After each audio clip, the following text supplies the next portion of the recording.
여러분 한 주 동안 평안했습니까? 네, 보고 싶었습니다.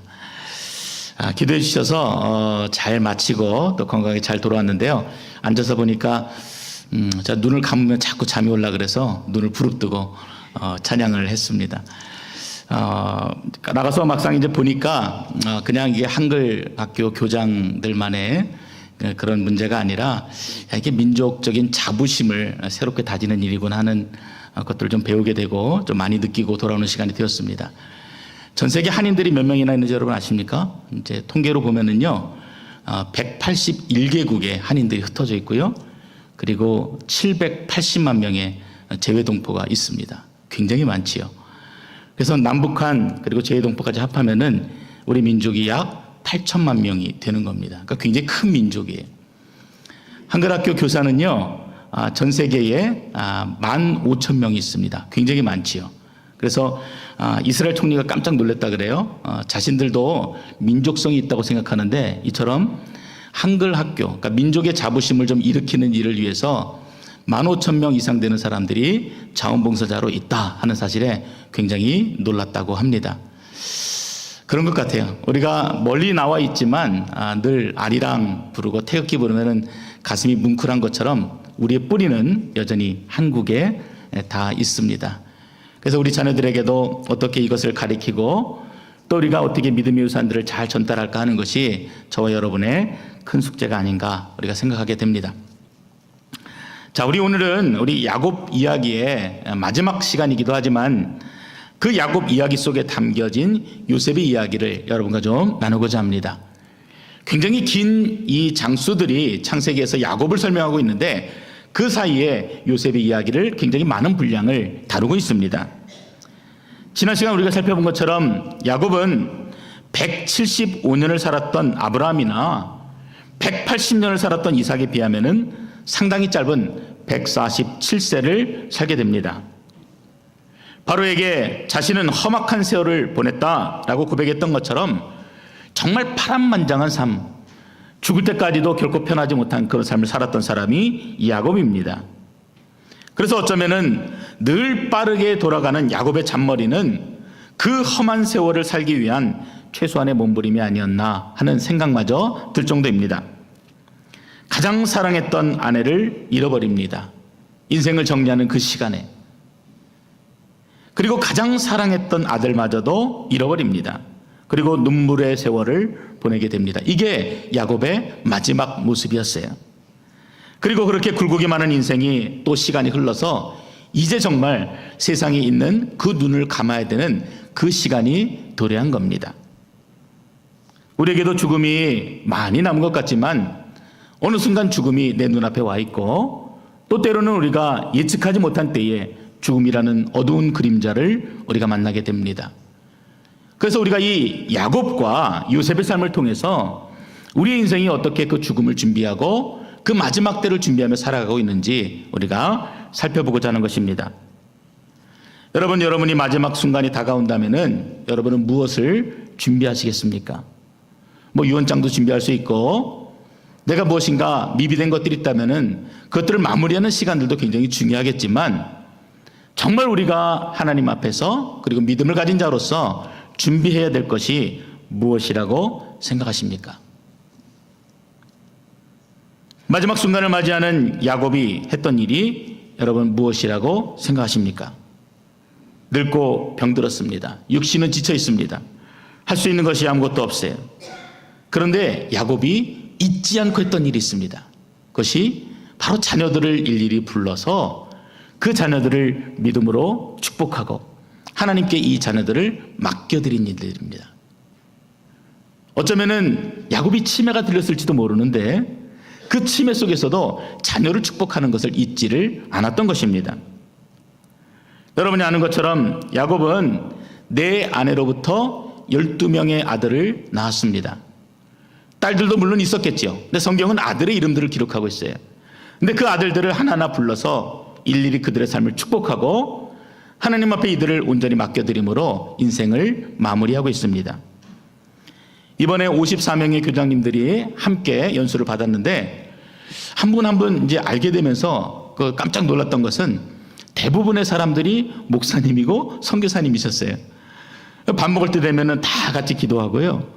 그리고 한 분 한 분들과 그냥 한글학교에 대한 이야기만이 아니라 정말 기쁜 우리가 가지고 있는 복음에 대한 문제들도 나누는 시간들을 가지게 되었습니다. 한 분은 캄보디아에서 오신 여자 선교사님이셨는데 그분과 그런 이야기를 좀 나눴습니다. 그분의 아버님, 어머님이 굉장히 보수적인 신앙을 가지고 있으셨다고 해요. 한국에 이제 염천 예배당이다라고 한 곳이 있는데 제가 어릴 적에 살았던 그 동네에 그 예배당이 있었어요. 그 교회에 계신 분들은요 늘 한복 저고리를 입고 다니셨어요. 고무신을 신고 다녔어요. 굉장히 검소하셨습니다. 그곳에 계셨던 목사님은요 나중에 장례를 치를 때 니어카에다가 시신을 눕히고 그리고 이동을 했을 정도로 굉장히 검소한 신앙을 유지했던 분들이 그분들이셨어요. 근데 그 선교사님의 아버님이 그 교회에 다니셨다고 합니다. 어머님이 돌아가셨는데 토요일 날 돌아가셨어요. 근데 아버님이 이렇게 말씀하셨다는 거예요. 이제 주일이니까 사람들에게 말해라. 우리는 아무것도 준비한 것이 없고 장을 치러서 그러니까 장을 하면서 손님에게 대접할 음식도 없으니 그냥 냉수만 내놓겠다고 이야기해라 라는 것입니다. 그렇게 어머니 장을 치르고 이제 또 시간이 지나서 이제 그 아버지가 돌아가실 때가 되었다고 해요. 근데 본인이 갑자기 암이 발견이 되어져서 4개월밖에 안 남았다는 사형 선고를 받게 되셨다고 합니다. 근데 그 4개월 동안 이 아버님이 그 주변을 정리하기 시작하신 거예요. 다 버릴 것 다 버리고 태울 것 태우고 그리고 마지막에는 조그만 가방 안에 성경책과 몇 권의 책만 남을 정도로 간략하게 그리고 유물들을 남기고 마지막으로 숨을 거두셨다고 합니다. 그 마지막 거두시면서 그렇게 말씀하셨다 그래요. 내가 갈 곳 그 본향으로 아버지가 나를 부르신다. 이렇게 말씀하시고 눈을 감으셨다고 합니다. 아마 저와 여러분이 꿈꾸는 마지막 모습이 아마 이런 모습이 아닌가 하는 생각을 좀 하게 됩니다. 좀 아프지도 않았으면 좋겠고 자식들에게 폐가 안 됐으면 좋겠고 건강하게 보내다가 정말 한순간에 눈을 감았으면 얼마나 좋을까 하는 그런 소원들을 가지게 됩니다. 야곱의 인생을 살펴보면서 야곱이 아마 그런 마음으로 그 마지막을 준비했던 것 같아요. 몸이 약해지고 죽을 날이 다가오지만 하나님이 내게 주신 은혜가 크기 때문에 그 은혜들을 어떻게 자녀들에게 잘 넘겨줄지를 생각하며 그 마지막 시간들을 마무리하고 있었던 것입니다. 자녀들을 불렀어요. 하나님의 은혜를 생각하며 살아라. 너가 인생을 사는 것이 아니라 하나님이 네 인생을 주관하고 있다는 것을 잊지 말아라.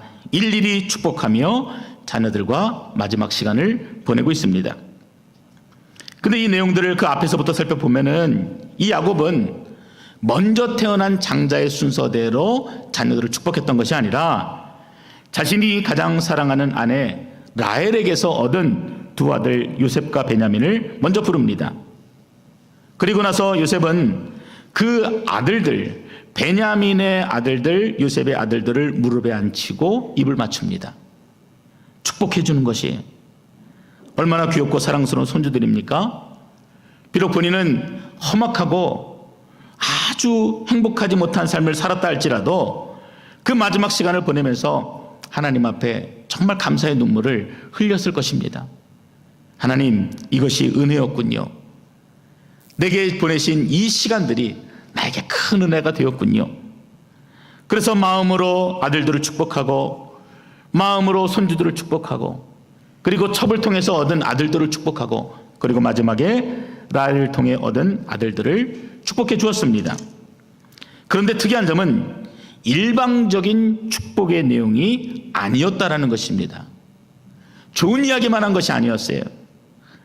르우벤은 장자임에도 불구하고 아버지의 첩 비라를 범했기 때문에 축복의 내용이라기보다는 오히려 그 내용이 저주에 가깝습니다. 시몬과 레위도 그랬습니다. 그들의 가진 잔혹성으로 인해서 이들의 자녀들은 땅을 유업으로 받지 못할 것이다. 그리고 결국 소멸될 것이다 라는 엄청난 선포를 하게 됩니다. 여러분은 어떠실 것 같습니까? 자녀들에게 정말 우리가 가지고 있는 귀하고 아름답고 복되고 선하고 행복한 일은 잘 이야기해 줄 수 있지만 정말 우리가 가진 죄로 인해서 당하게 될 두렵고 그리고 어두운 그 마지막 날에 대해서 여러분들 가르쳐 주십니까? 우리가 죄의 결과에 대해서 치러야 될 대가에 대해서 정확하게 말씀해 주시는가 말입니다. 저는 어릴 적 아버지로부터 굉장히 좀 엄하게 자랐습니다. 가령 예를 들어서 예전에는요, 이제 방이 추웠으니까 집 안에 연탄 난로가 있었습니다. 아마 기억하시죠? 그래서 연통을 뽑고 벽에다 구멍을 뚫어서 그 연통 밖으로 연기가 나가도록 그렇게 했습니다. 아마 대부분의 부모님들은 이 가운데 있는 난로가 위험하고 뜨거우니까 에이 가까이 가지 마라, 위험하다, 됐지, 아뜨 뭐 그랬을 것이에요. 근데 저희 아버지는 저를 어떻게 키웠냐면은 그냥 제 손을 딱 잡고 연통 난로에다가 손을 확 대버리시는 겁니다. 디게. 그럼 제가 가까이 가겠습니까? 안 가겠습니까? 안 가지요. 굉장히 그렇게 엄하게 말씀하셨어요. 그리고 자식들에게 따뜻함보다는 굉장히 호되게 매를 들어서 가르쳤던 그런 아버님이셨습니다. 마찬가지였습니다. 우리에게 있는 양들이 위험한 곳에 가려고 할 때요, 우리는 분명 그들에게 말로써 권고할 수 있어요. 아, 위험하니까 이쪽으로 와라.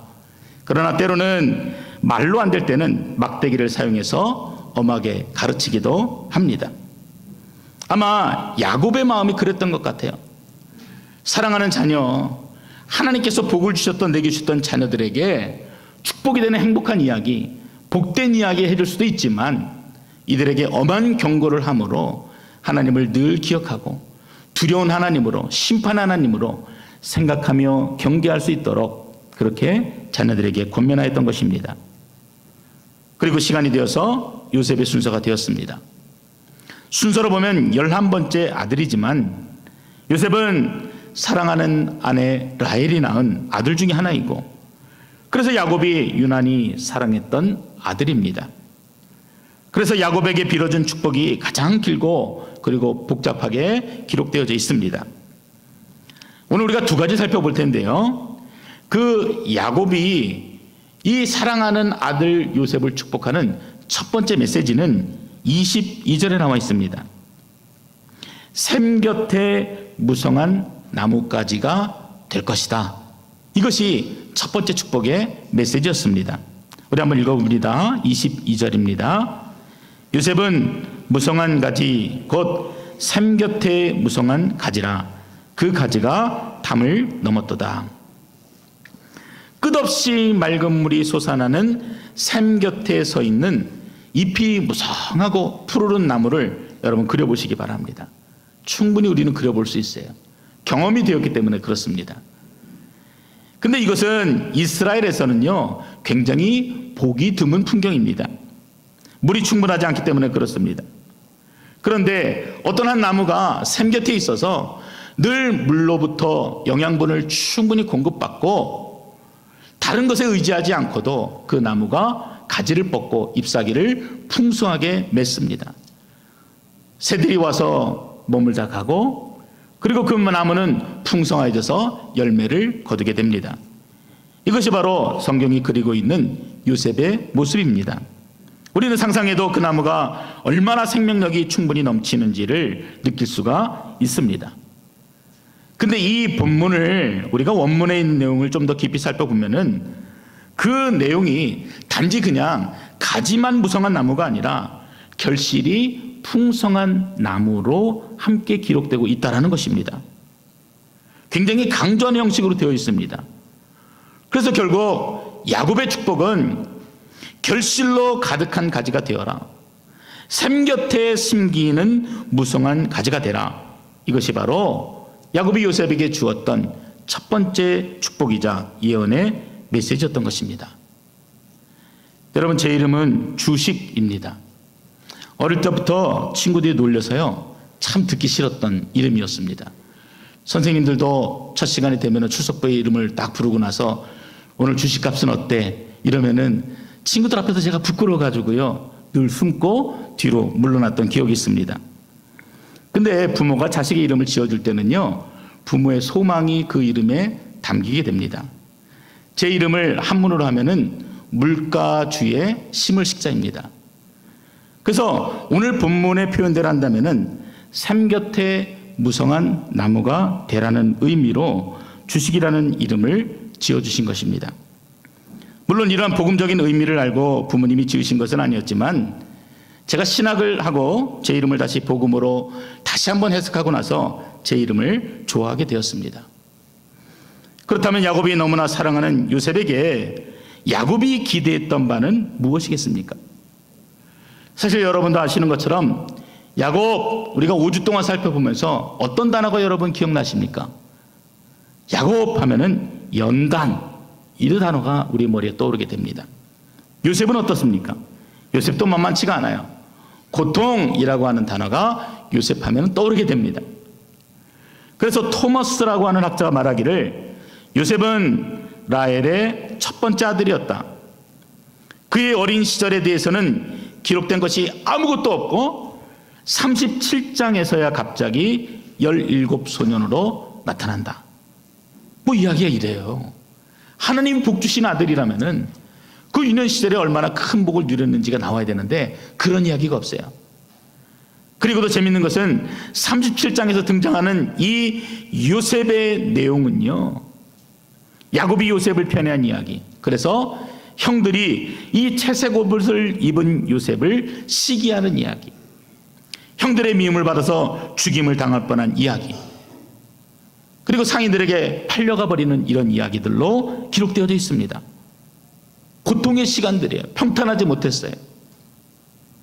이 유년 시절의 이야기를 성경이 담고 있습니다. 그런데 이 모든 고통의 시간들을 알고 있는 야곱이 요셉에게, 또 그 인생에게 무엇을 기대하겠습니까?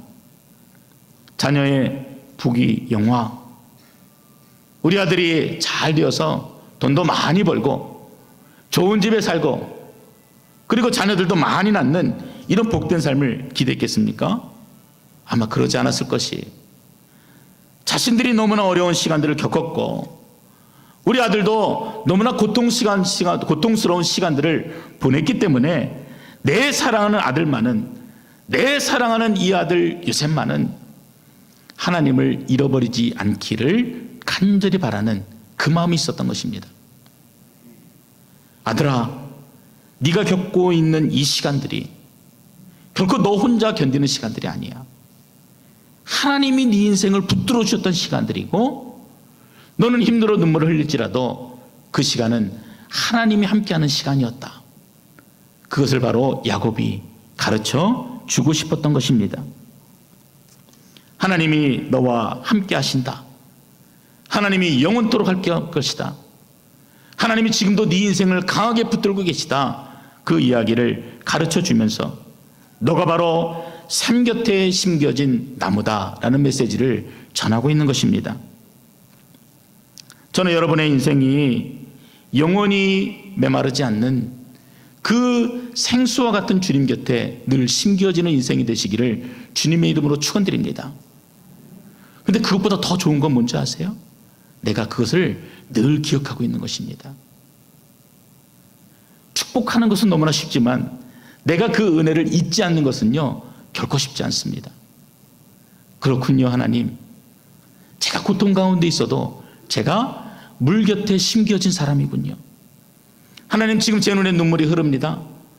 그래도 제 인생이 여호와께서 붙들으신 은혜 가운데 머무르고 있군요. 우리가 그것을 늘 기억할 수 있어야 하는 것입니다. 샘 곁에 무성한 가지, 바로 이것이 애굽의 총리가 된 요셉의 생애를 잘 말해주는 단어입니다. 우리가 아는 것처럼 요셉은 원래 그런 이미지가 아니었어요. 풍성한 가지가 될 가능성이 조금도 없었던 사람입니다. 그는 노예였습니다. 노예 중간에 또 누명을 쓰고 반역 죄인들이 갇히는 감옥에서 언제 처형될지 모르는 무기수로 지냈습니다.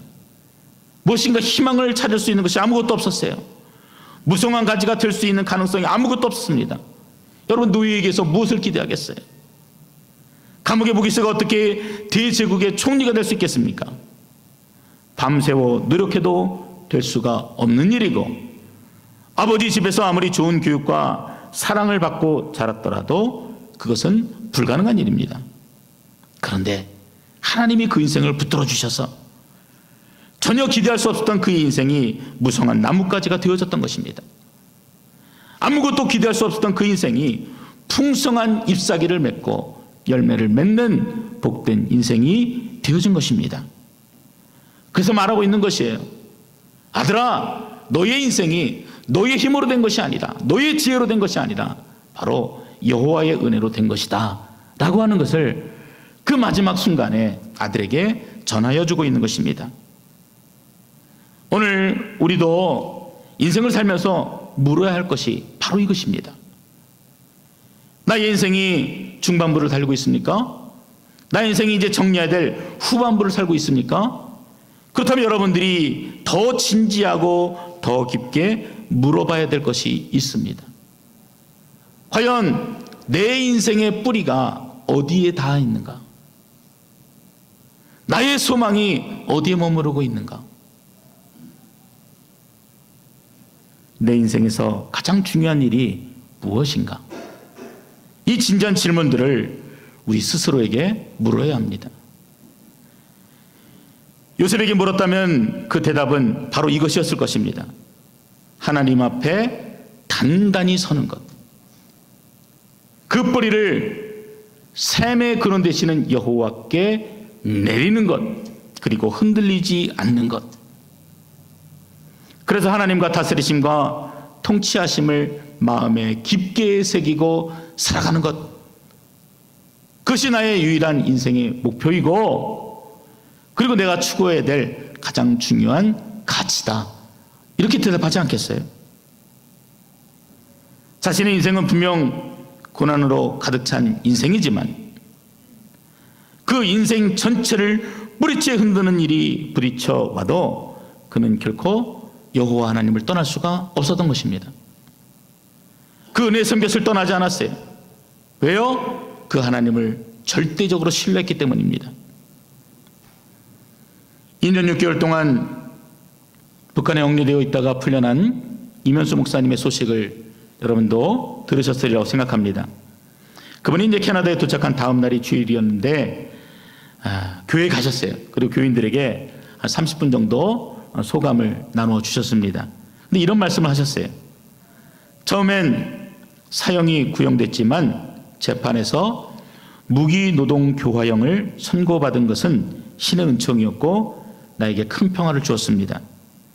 이어 견디기 어려운 외로움이 시작됐고 석방될 때까지 혼자 고독하게 2757끼를 먹었습니다.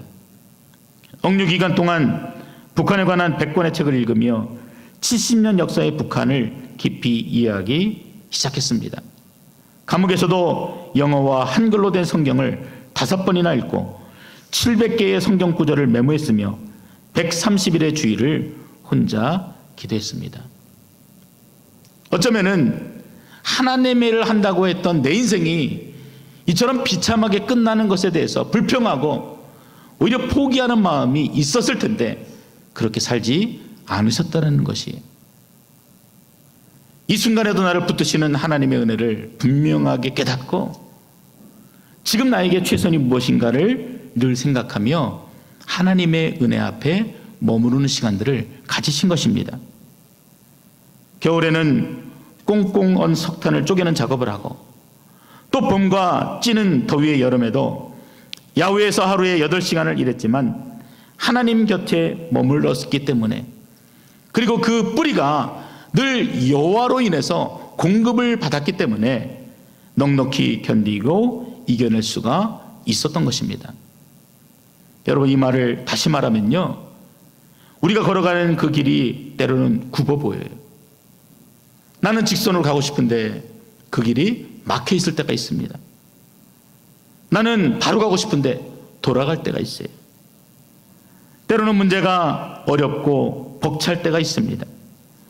세운 계획이 빗나가고 소망을 가질 수 없는 칠흑 같은 시간들을 만나기도 합니다. 여러분, 근데 우리가 그럴 때 내 인생이 여호와에게 머물러 있다, 그분께 뿌리를 두고 있다, 이러한 마음의 생각을 가지게 될 때 우리가 넉넉하게 이겨낼 수가 있다는 것입니다. 그것이 바로 믿음으로 사는 자의 삶인 것입니다.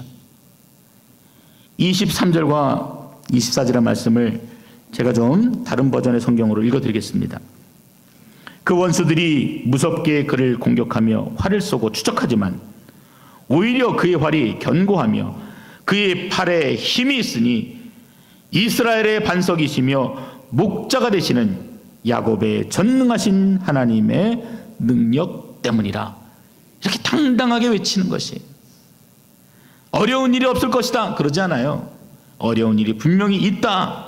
활 쏘는 자가 너에 대해서 깊은 적대감을 가지고 죽이려고 달려들 것이다. 상황이 답답하고 힘들게 진행될 것이다. 그래서 너의 삶 전체가 흔들릴 것이다.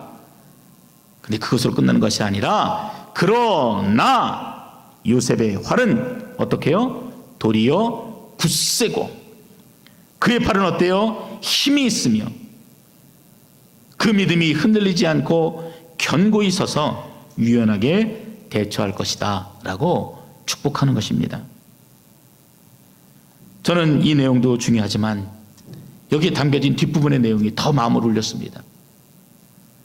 요셉의 능력이 뛰어나고 요셉의 재능이 많아서 좋은 아버지를 만나서 가진 것을 만나서 이것들을 넉넉하게 이겨낼 수 있을 것이다 그렇게 얘기하지 않았어요. 뭐라고 그랬습니까? 이것은 하나님의 능력 때문이다. 전능하신 하나님의 능력 때문이다 그렇게 말하고 있습니다. 두 번째로 오늘 말씀은 요셉의 인생이 또 그렇게 풍성한 가지로 머물지 않았다 이렇게 기록합니다. 22절 후반부에 보면은 그 삶 곁에 심긴 무성한 가지와 같은 인생이 그냥 그렇게 끝난 것이 아니라 어떻게 해요? 그 가지가 담을 넘었다 이렇게 기록합니다. 별거 아닌 것 같으세요? 굉장히 큰 축복인데 그냥 내가 은혜 받았다는 것으로 그 인생이 끝나지 않았다는 것이 내가 복 받는 것으로 만족했다는 것이 아닙니다. 배웠어요. 체험했어요. 그렇되 그냥 그것으로 끝난 것이 아니라 실제적인 적용이 삶에 동반되었다라는 것을 말하고 있습니다. 여러분 우리가 이 부분에 너무나 약합니다. 교회 안에서는 참 잘하지요. 막상 우리를 보내신 세상 속에서는 잘 못합니다. 말씀 듣고 은혜 받는 것은 참 쉬운데 말씀대로 사는 것은요 참 힘들고 어려워하고 안 합니다. 회개하고 눈물 흘리는 것은 쉬운데 돌이켜서 그 죄악의 길을 다시 걸어가지 않는 것은 참 못합니다. 같은 자리에 늘 넘어지고 깨어져요. 그런데 야곱이 어떻게 요셉을 축복한 것이에요? 넘치도록 축복하는데 그 하나님의 은혜가 여호와의 복이 너의 인생 안으로만 넘치는 것이 아니라 결국 밖으로 흘러 넘치기를 위해서 그렇게 축복하고 있는 것입니다. 이번에 강의를 해주셨던 어느 교수님 집에 가훈이 있는데요. 가훈이 이겁니다. 배워서 남주자. 이것이 바로 우리 그리스도인들이 감당해야 될 사명인 것입니다. 그리고 우리 자녀들이 꿈꿔야 될 소명입니다. 우리가 왜 말씀을 배웁니까? 우리가 왜 예배를 드립니까? 하나님이 왜 우리 가정을 축복해 주십니까? 왜 하나님이신 그분이 예수 그리스도께서 왜 나 같은 자를 위해서 그 피를 흘리시고 죽으셨습니까? 삶의 분명한 목적, 부르심의 목적을 알고 살아가라는 것입니다. 나만 배부르고 나만 등 따시게 사는 것이 인생의 목적이 아니라 우리는 그 풍성하게 뻗은 가지가 반드시 담장을 넘어서 온 마을을 푸르게 하는 은혜의 통로가 되어야 한다는 것입니다. 여러분 믿으십니까? 아멘. 우리가 그것을 잘 모르기 때문에 세상으로부터 지탄을 받아요. 우리가 잘 못하기 때문에 우리가 세상으로부터 손가락질을 받습니다. 야곱은 그 험악한 세월을 살면서 철저하게 깨달았던 것입니다. 그리고 요셉을 축복합니다. 요셉도 그 혹독한 노예생활, 감옥생활, 고난의 세월을 살면서 그렇게 결론을 내린 것이에요. 내 인생의 목적은 하나님 놀라운 구원의 역사를 이루기 위함이다. 그것이 나의 인생의 목적이다. 내가 풍성한 것 가지를 뻗쳐서 담장 너머로 많은 이들에게 여호와의 은혜를 전하기 위함이다. 분명히 알고 있었습니다. 요셉은 그것을 분명히 알고 있었고 또 그리고 생애 가운데서 그것이 이루어지기를 꿈꾸며 최선을 다해 살 수가 있었던 것입니다. 사랑하는 성도 여러분, 우리의 기도가 또 우리 자녀들을 위한 기도가 그러해야 합니다. 하나님, 우리에게 복을 내려주십시오. 여기까지는 우리가 참 잘해요. 그런데 샘 곁에 무성한 가지와 같은 복을 우리 인생에 내려주십시오. 여기까지도 잘합니다. 그런데 그 가지가 밖으로 뻗어서 또 뻗어서 하나님의 영광을 드러내게 하여 주시옵소서. 여기까지 우리의 기도가 머무를 수 있어야 합니다. 이런 기도하는 부모를 가진 자녀가 얼마나 복된 자녀겠어요. 정말 부럽지 않습니까? 여러분이 바로 그 주인공이 되시기를 바랍니다. 야곱은 담을 넘는 놀라운 축복을 사랑하는 아들 요셉에게 축복으로 물려주었던 것처럼 여러분의 가정이 하나님의 은혜를 전하고 증거하는 복음의 통로가 되시기를 주의 이름으로 축원드립니다. 지난 6주 동안 우리가 살펴보았던 야곱과 요셉의 이야기를 정리합니다. 야곱이 험악한 인생을 살았지만 그것이 하나님의 은혜임을 깨닫고 동일한 은혜를 아들 요셉을 위해서 구하게 됩니다. 그리고 신실하신 하나님께서는 그 약속을 야곱의 가정에 정확하게 이루어 주십니다. 요셉의 시작은 고난으로 얼룩진 보잘것없는 인생, 팔려간 노예에 불과했지만 결국 모진 흉년에도 아버지의 가족들이 70명이라도 다 먹여 살릴 수 있는 나무가 되었습니다. 성경은 그 아들들, 그 손자들, 딸들, 손녀들이라는 표현을 반복해서 그것을 강조하고 있습니다. 그것은 그 수가 아주 많았다는 이야기예요. 근데 그뿐만이 아니었어요. 가지가 그냥 담장 안에 머물렀던 것만이 아니라 그를 통해서 하나님이 주시는 은혜로 애굽 온 백성들이 잘 먹고 살 수가 있었고 고대 근동의 굶주린 사람들까지 넉넉히 먹여 살리는 큰 나뭇가지가 되었던 것입니다. 힘겹게 인생의 고난의 장벽을 넘어가던 담쟁이 요셉이 약속대로 풍성한 가지, 무성한 가지, 열매 맺는 가지가 되어서 주변을 영화롭게 하고 하나님을 기쁘시게 하는 복된 삶으로 그렇게 응답이 되어졌던 것입니다. 그래서 이렇게 회복되어지는 한 가정의 이야기를 창세기가 그리고 있는 것입니다. 이제 우리가 많이 불렀던 찬양의 가사가 다르게 느껴질 것입니다. 야곱의 축복이라는 찬양인데요, 오늘은 제가 그냥 가사만 불러드리겠습니다. 너는 담장 너머로 뻗은 나뭇가지의 푸른 열매처럼 하나님의 귀한 축복이 삶에 가득히 넘쳐날 거야. 너는 어떤 시련이 와도 능히 이겨낼 강한 팔이 있어. 전능하신 하나님께서 너와 언제나 함께 하시니 너는 하나님의 사람, 아름다운 하나님의 사람. 나는 널 위해 기도하며 네 길을 축복할 거야. 너는 하나님의 선물, 사랑스러운 하나님의 열매, 주의 품에 꽃 피운 나무가 되어져. 너무나 가사가 좋지요. 알고 보면은 좋은 찬양이에요. 여러분, 이 축복으로 여러분의 인생이 복되고 늘 하나님으로부터 풍성한 은혜를 공급받는 귀한 삶이 되시기를 주님의 이름으로 축원드립니다.